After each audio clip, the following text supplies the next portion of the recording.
Hi guys! Welcome back!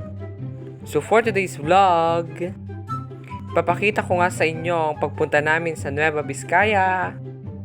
Bago ang lahat, dumaan kami sa isang parmasya at bumili ng kakailanganin namin sa aming pagbiyahe.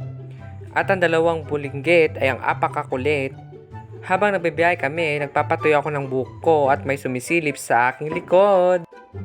Fast forward nga, dito na kami sa Cordon Isabela. Super ganda na dito guys kasi napakadami na nilang fast food chain. Itong bata nga nakikita niya yung Jollibee na bida, ang saya. Opo, yun, Jollibee. Pagkatapos na ilang sandali, andito na tayo sa Nueva Vizcaya. At dahil puro bundok, nakatulog ako.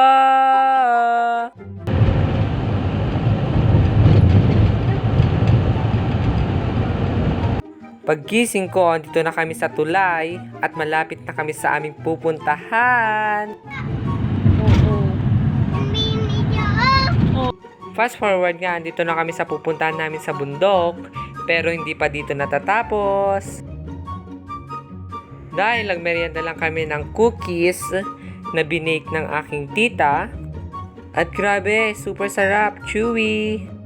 Pagkatapos noon, nagbiyahe ulit kami papuntang Ambagyo. Guys, super ganda dito.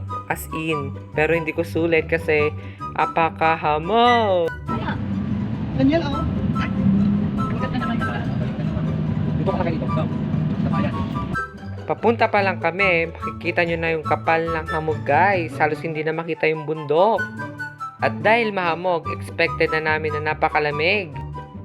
Dahil nga nandito kami sa taas ng bundok guys, kaya malamig. Fast forward nga guys, andito na kami ngayon sa bundok, papataas na kami sa 360 viewpoint.